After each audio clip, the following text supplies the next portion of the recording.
Hi everybody! So many people found my history of ColourPop video pretty interesting, so I thought why not explore brands in a similar fashion. Now, I don't have all of the connections nor resources to make this more of like a documentary style, which I would love to be able to do. Definitely like a goal for the future. However, this is just me recounting my research along with any sort of relevant images and things that I have found. And so today I thought I would talk about Hourglass. So, Hourglass Cosmetics. I always like to start with what the brand has on their website. So if they have an About Me or About Us section, I always like to see what's there first. So, on their website, in their About Us, they say, Hourglass, the cruelty-free beauty brand, is known for innovation and commitment to reinventing luxury cosmetics. Complexion, color, and skincare are crafted to be undetectably transformative while effortless to apply. Paradigm products feature cutting-edge formulas with active ingredients and covetable packaging that elevate expectations of how a product should look, feel, and perform. Since its launch in 2004, Hourglass Cosmetics has been a cruelty-free brand. Now we're entering a new chapter, redefining what cruelty-free really means. They also have a mission statement. So they say, we believe beauty and integrity should be synonymous, which is why we are as uncompromising with our product's performance as we are with our commitment to animals. Hourglass is a cruelty-free brand and has pledged to become completely vegan in 2020. We donate 1% of all profits from hourglasscosmetics.com to our partner, the Non-Human Rights Project, the only civil rights organization working to secure fundamental rights for animals. We will continue working towards change because we believe in seeing eye to eye with animals. Like us, they are living beings that experience fear and sadness, pain and loneliness. We will stay true to our mission until they are protected in the beauty industry and beyond. Then they also talk about the Eye to Eye campaign they have. So with the Eye to Eye campaign, we wanted to capture the humanity in the animals' eyes. Our Eye to Eye partners and their favorite animals are supporting our cause, and you can too. Pose eye to eye with your pet to join the movement. For every picture posted on Instagram with the tag #HG_eye to eye, Hourglass will donate the equivalent of almost $2 Canadian to the Non-Human Rights Project. So I will talk a little bit about the Non-Human Rights Project as well as their connection to Hourglass a little bit later. But first, let's talk about how Hourglass came to be. So that means talking about their founder. Carissa Janes grew up in California.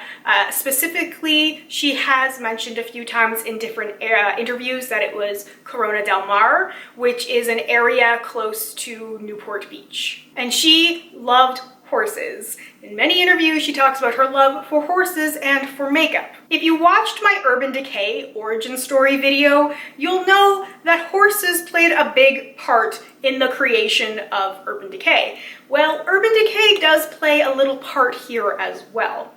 So Carissa went to school in New York. She went to the Parsons School of Design, and then she returned home to California and started working for Urban Decay in 1996. Her time at Urban Decay, which she noted that she was a product developer, was pretty short-lived. She did mention working with Wendy Zomner, who has been with Urban Decay since basically the beginning, but there is no mention at all of Wendy ever talking about Carissa. I'm not denying the fact that she worked with and for Urban Decay. It's just interesting that there's no references, like it didn't come up in any interviews with Wendy, for example.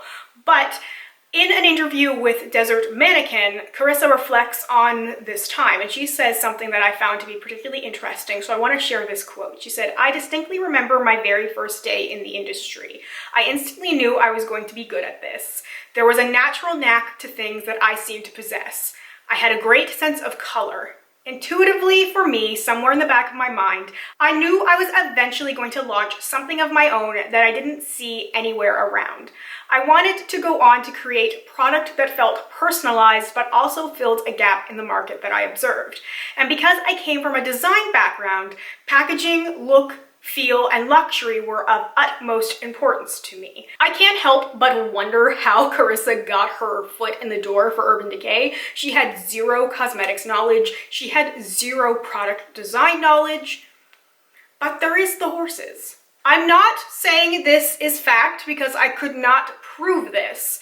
However, in the general area where Carissa grew up and had been involved with horses since around the age of 8. So she would have been in her very early 20s when she started working for Urban Decay post Parsons. Sandy Lerner also had horses there.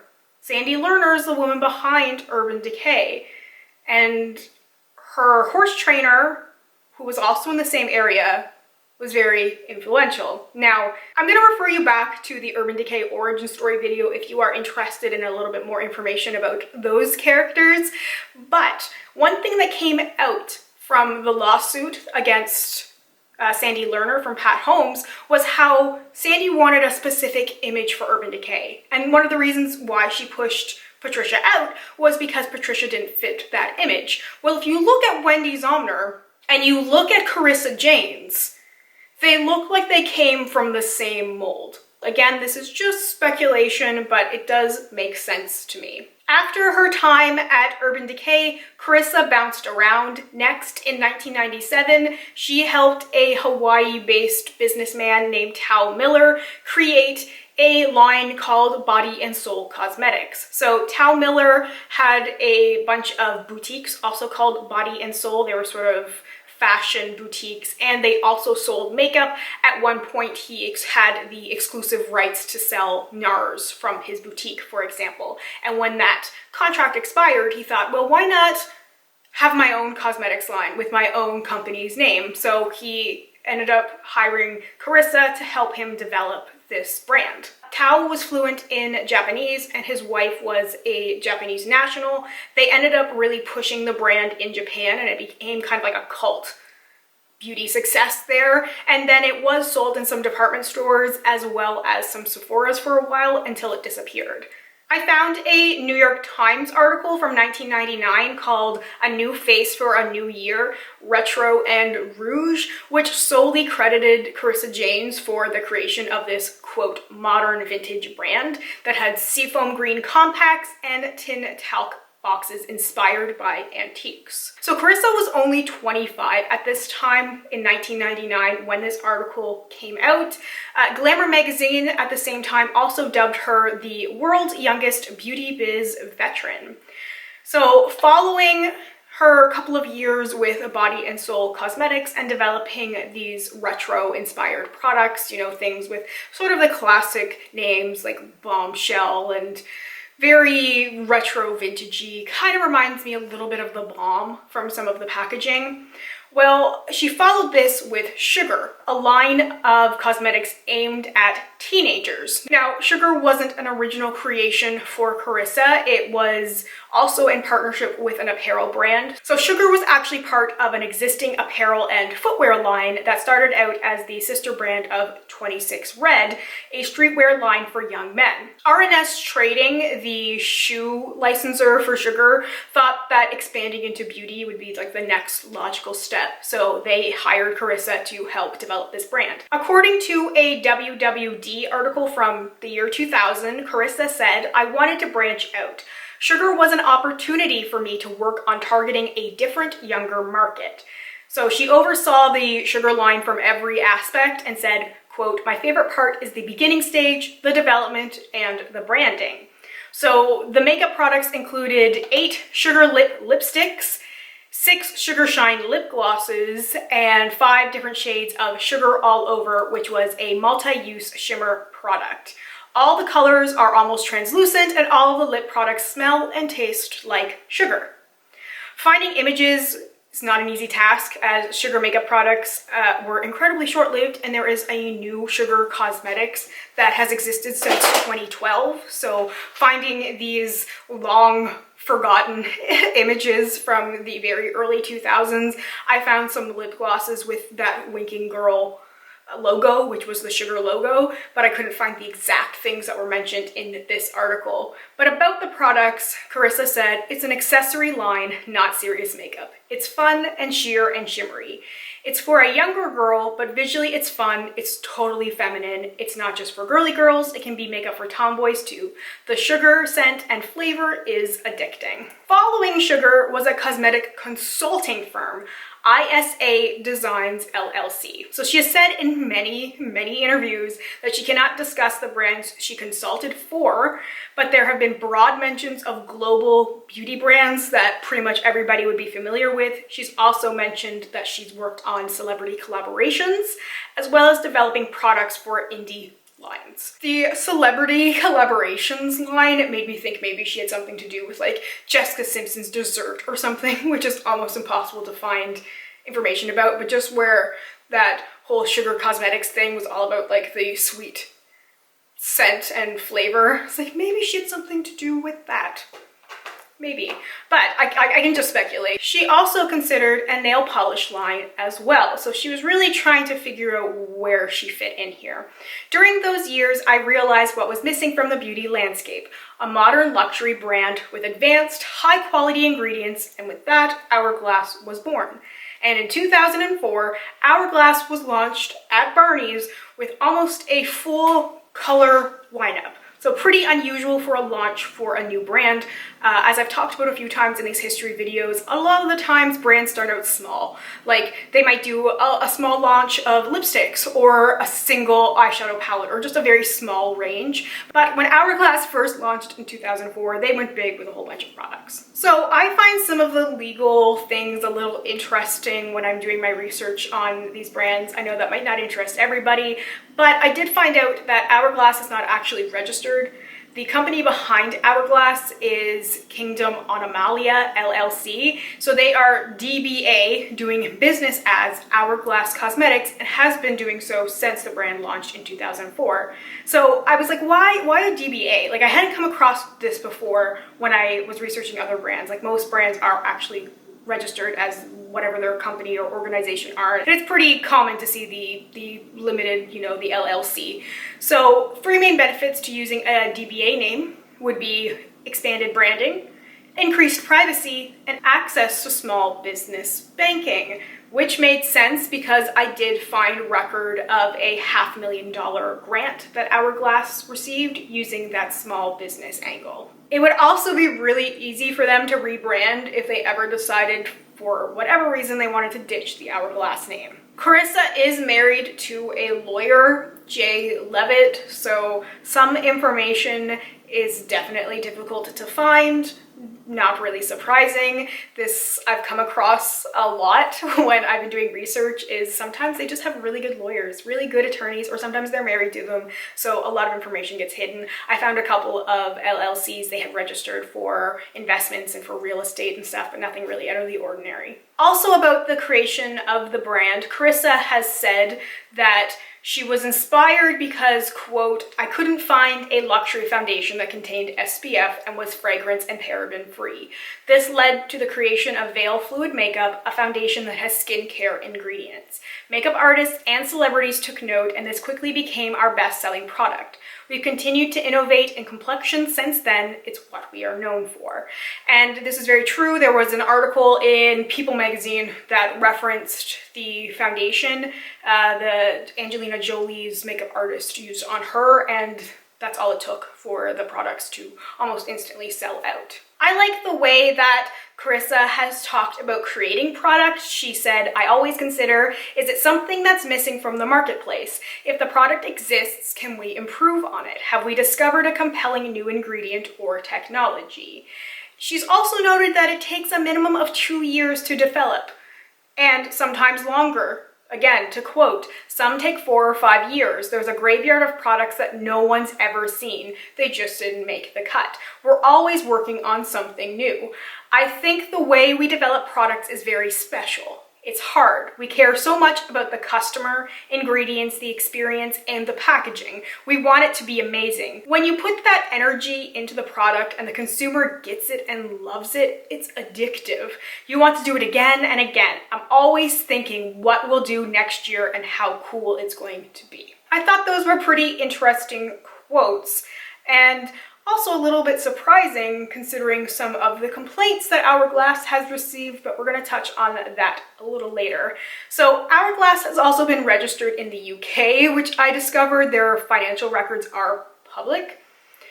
The profit margins are pretty slim. If you are interested in looking it up, you can find it all going back many years. It's on the UK's Register of Companies site, Companies House. I really wish it was this transparent everywhere because you have all the information. I really appreciate and applaud the UK's laws. I'm sure a lot of companies don't agree with that, but hey, as a consumer, it's really, really fascinating to have all that information, should you want to. So in 2017, Hourglass was sold to Unilever. WWD estimated that Hourglass had sales of about 70 million US and sold for between 250 and 300 million dollars.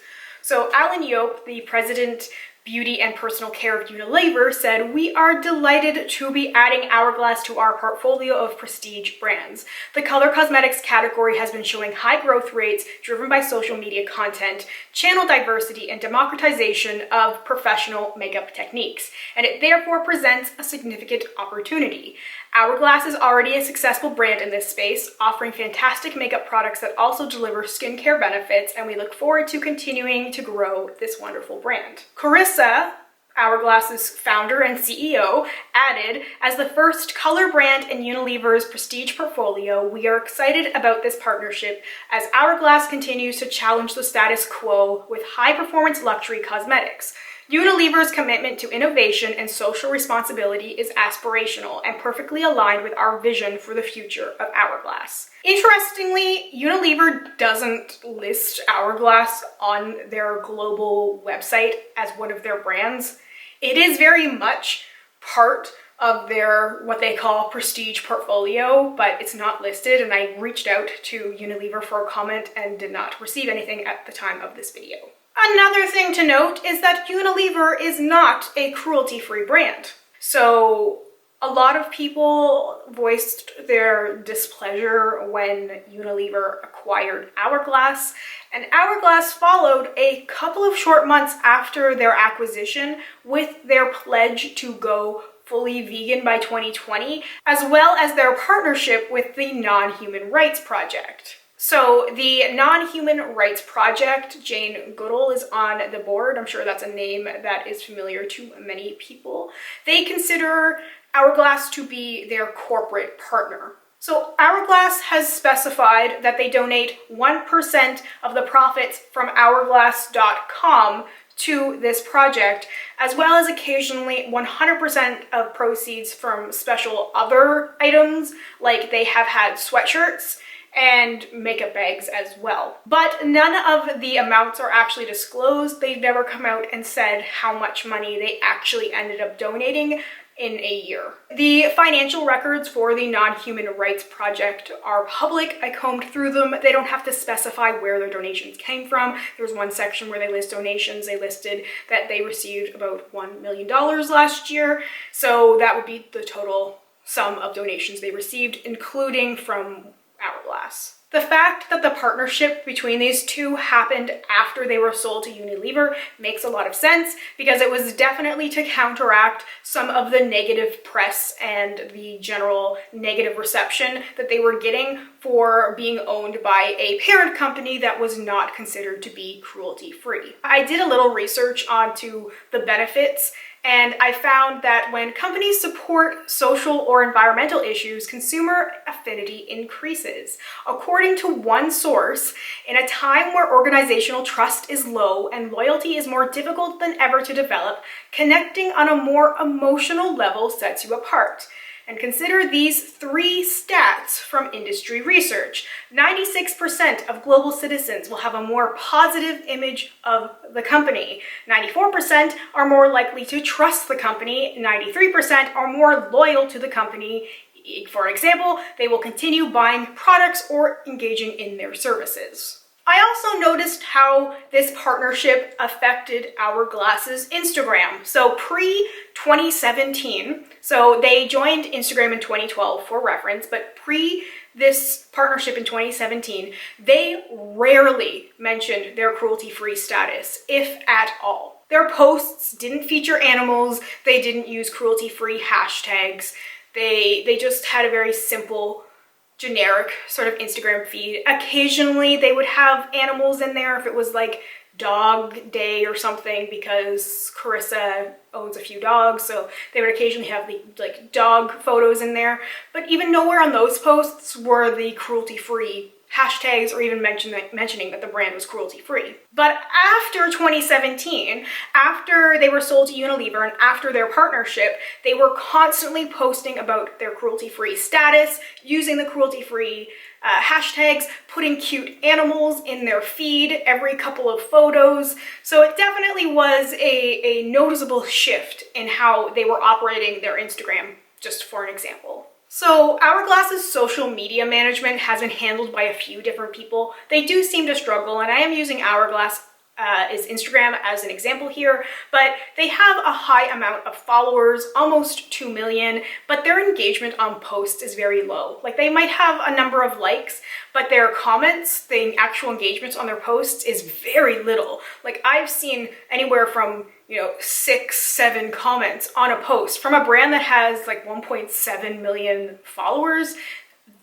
That's a little sketchy. Something about that doesn't quite make sense, unless they are deleting a lot of comments, which is also quite possible because of the backlash they've received. Creative direction has also changed hands at Hourglass a few times. Currently, their creative director is Samantha Shaw, and she has been the creative director for over 5 years now, but innovation of their products really has stalled in order to make their line fully vegan. Products have been pulled and then reinstated when their formulas have been tweaked in order to make them vegan. Fans were really excited, and they were really hoping that in some cases that would also come with a shade expansion.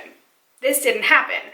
So quite recently, Hourglass relaunched their Illume Sheer Color Trio. So you hadn't been able to purchase this for about a year. They really had to work on tweaking the formula so that they could make true of their vegan 2020 commitment.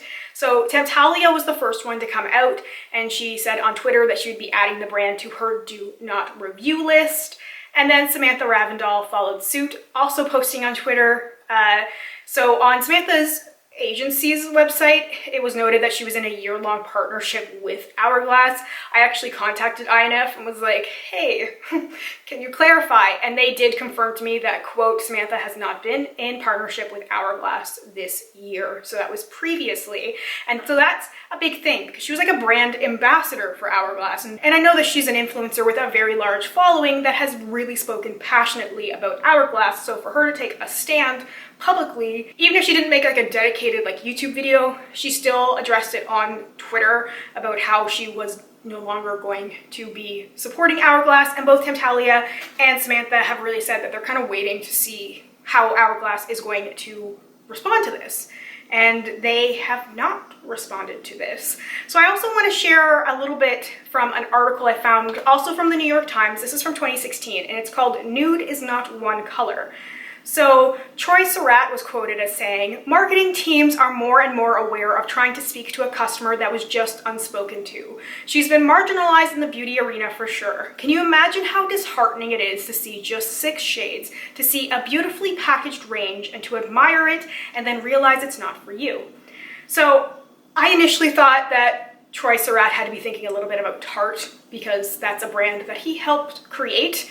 But it also sounds a little bit like Hourglass. Well, Carissa James was quoted in this same article. She spoke about Hourglass's Girl Lip Stylos, and she said, quote, we made a big effort to create a nude for every skin tone. So neither Hourglass nor Carissa have commented about the lack of options for their other products. They seem to really be like, we have so many options for our lipsticks and our foundations, and that's it. But that's not where inclusivity ends. And Samantha had made reference in her Twitter post that she had asked them in person about like the sheer Illume Trio, and they said, well, it wasn't successful. Well, then it turned into an award-winning product, so why wouldn't you modify it? You have those ambient light palettes, like the holiday palettes, really caused a bit of an uproar because people are like, why are you still doing this? This does not work for everybody. At least come out with an option for people of a deeper skin tone. People are asking for it, and the thing is, people are going to stop asking. People are going to stop checking in, and they're going to stop caring. And the fact that it's been so long now and Hourglass hasn't addressed it makes me think that they're probably not going to, and they are probably hoping that it's going to just disappear and their sales will continue. I don't think they will make any kind of statement or say anything about it until they actually notice a decrease in sales. So people have to stop supporting Hourglass to see change happen. I would like to see more people who have been outspoken about using Hourglass products to make that stand and make that commitment. It's not good enough to be like, well, it's too bad this doesn't have enough shades, but I like it and I'm still going to use it. Like, make a stand, especially if you have a large audience, make a stand and encourage your followers to do the same thing. So this is where Hourglass's story ends right now. I know this wasn't really like a super deep dive, but I hope you found some of this interesting anyway. Let me know if you'd be interested in more brand history videos like this. Some of the older brands, some of the brands with more of a messier history will have to be approached a little differently. Like, there's some of the older brands that people keep asking me for, like Estee Lauder, and that's like a series within a series within a series because there's so much to discuss, but I will try and get to it. I'm working on a lot of research right now, and some of the research I do involves getting copies of material that hasn't been digitized, so it takes time to receive that stuff. So all of this is a work in progress, so let me know what you'd be interested in hearing about, and I will do my magic researching because I love that. That is my favorite thing to do. So I'm really happy that so many people have been enjoying these kind of videos that I've been doing. I've been putting off doing them for so long because I thought nobody would be interested, and it just warms my heart that so many people are. So thank you so much for watching and for supporting me with XOXO. I really am so grateful. I never expected that the response would be as great as it has been. So thank you so much for making my silly little dreams come true, because I've always wanted to do the everyday video in December. So anyway, thank you so much for watching. I hope you have a wonderful day or night wherever you are, and I hope we get a chance to chat soon. Bye for now.